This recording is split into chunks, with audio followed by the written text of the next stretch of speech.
by BA, of course. The Daily Star Sunday says that Wayne Rooney's private life will be exposed in a shock new book, whilst the News of the World leads on claims about the love life of Rooney's England teammate Ashley Cole. Well, join me now to review the morning's papers are Shami Chakrabarti, who is director of the civil liberties group Liberty, and Sean Dilley, political correspondent for Talk Radio and the owner of Chip, the most famous guide dog in the parliamentary lobby. Welcome to you both. I suppose we've got to start on the economy. Grim news, Shami, and not that much of a surprise. It's not that much of a surprise, and it's a test for the government, of course. And the papers, as you've said today, provoke the tensions, and of course it's their job to draw out the potential tensions. Sean and I were talking before these tensions emerge, both with one leader in one paper and one in another. Perhaps the substance isn't different, but the tone certainly is. And then you've got this potential substantive debate over capital gains tax, and I just hope that they get down to the potential injustices in the issue rather than just do a sort of trade-off over their backbenches. Sure. What is Nick Clegg driving at when he says it's not like Margaret Thatcher? These are different sort of cuts. Well, I mean, this is a very clear message to traditional Lib Dem supporters, Lib Dem members, and it's saying, look, the Liberal Democrats are alive and well. We're not the Conservative Party. However, there will be people this morning, Adam, saying that this really accentuates a split, the two faces of the coalition government, where you have the Prime Minister and Deputy Prime Minister apparently giving very different messages. This is highly significant.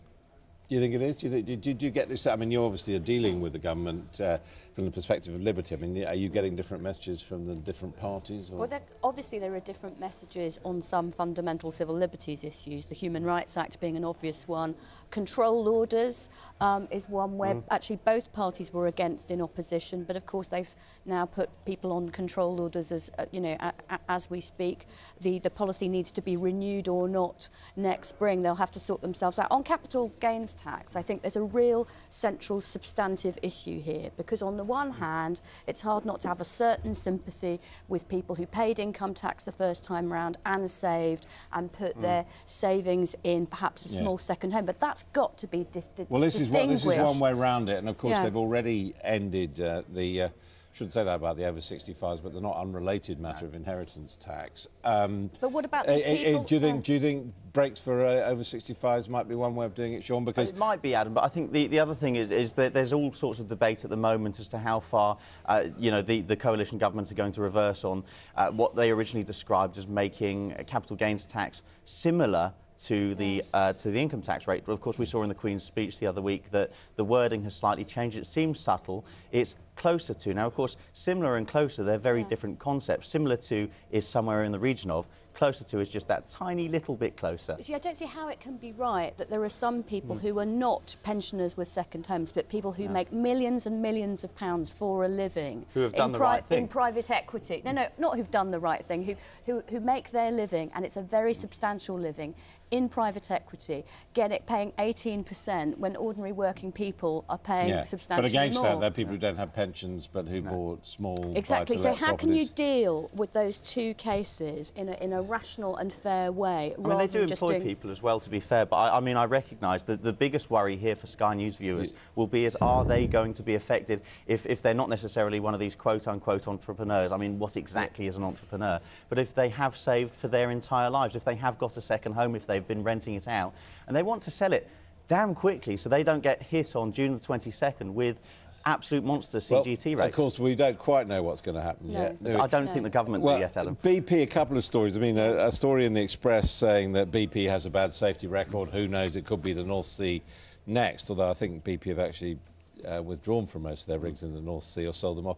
But also sort of the bright side of this, if you like, BP pays fishermen $1,200 a day to clear up the oil spill where he used to earn $1,000 a month. So I suppose Captain Champagne, he's aptly called, are you aware? Captain Dodd Champagne, $1,000 a month. BP come along, they're worried about being sued. They have the President of the United States attacking them day in, day out at the moment and effectively saying this is nothing to do with the US government, this is them, blame them. Now, he's getting $1,200 a day. It's outrageous, Adam. Well, I think it shows how much relative to the local economy, how much money BP has. But I mean, I spoke to Tony Hayward I suppose a couple of weeks ago, and then he was very bullish that they were going to get on top of this very soon. It does look not so bullish anymore. Yeah, a bit of a corporate disaster. Yeah, from a company that that has done so much to try and green up its image beyond petroleum and so on. This is an absolute disaster.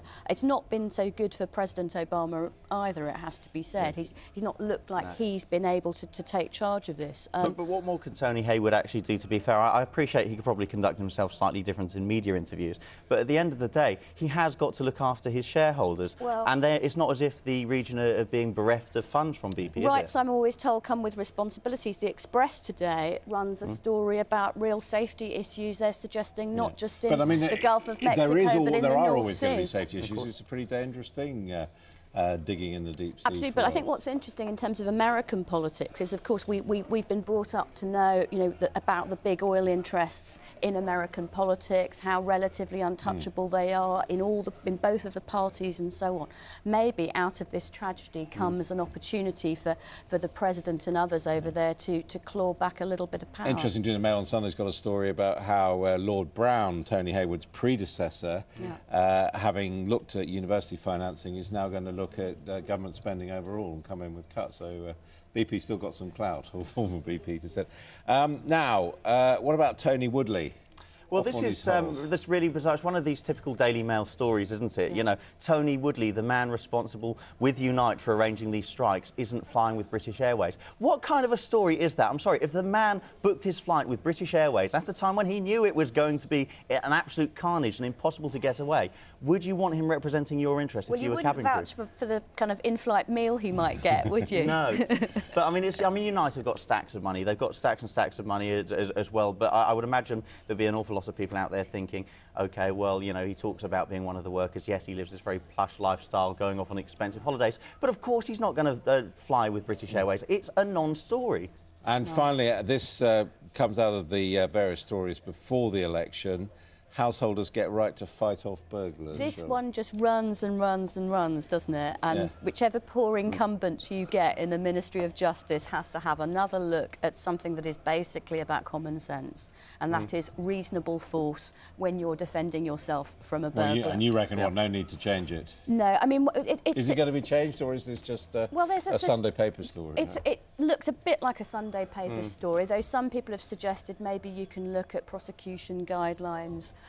Maybe you can do more to inform the police and so on. But at the end of the day, reasonable force is reasonable force. You've got to let a jury sort it out. And what we don't want, I don't think the police want this either, is the idea that, as the Prime Minister once said, you lose your human rights when you cross the threshold. That is a licence to not just vigilantism, but to people running riot with guns, which we've seen. We're different. This is really important. I'm going to stress this point because for too long, it comes down to common sense policing. Once upon a time, a copper who's gone to deal with a burglary where the burglars had a bit of a kicking, in all likelihood, they are not going to arrest the householder once upon a time. Of course, now there's this culture as if I can arrest, I must arrest. Well, now, the important thing is, I agree with you, reasonable force should be the definition. There's not common sense left anymore, and this is where it comes down to guidelines for prosecutors. Well, you might be right about that, but shooting someone in the back, running after them in the street... It's not talking about that, though, with respect. It's not actually saying if you shoot someone running back. But that will be tried and people will decide whether that is reasonable force. I don't think you can do much better than reasonable force, and it's reasonable force in the circumstances you were in. Sort of a subjective test. I find it hard to see how you do better. Thank you both very much indeed, and Chip as well. Thank you. Thanks. This is Sky News. On our website, skynews.com. You can keep up with all the latest political gossip at the Boulton & Co blog. And coming up, Canada meets Cameron. I'll be talking to the Canadian Prime Minister about his recent trip to number 10.